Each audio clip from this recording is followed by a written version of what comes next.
semangat kebangsaan, semangat menyayangi negara sendiri. Sayang tak dengan negara Malaysia? Okey, tahu tak bendera Malaysia tu ada berapa jalur? Ada berapa?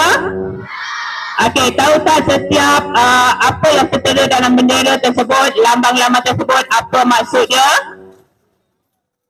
Okey, senyap. Maknanya masih lagi ada yang tidak mengetahui. Kenapa ada bulan sabit? Kenapa ada bintang? Penjuru dia ada berapa? Pernah kira tak?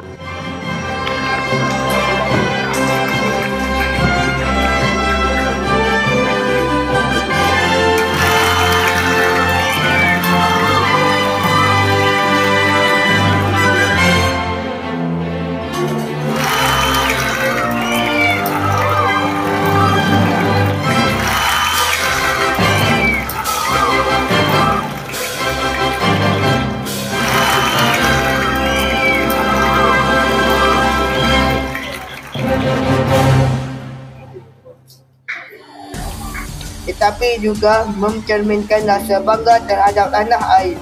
Jika setiap murid memainkan peranan, pasti semangat patriotisme akan terus subur dalam jiwa anak-anak Malaysia. Jalur gemilang, lambang berdaulat, tersemat megah simbol bendera.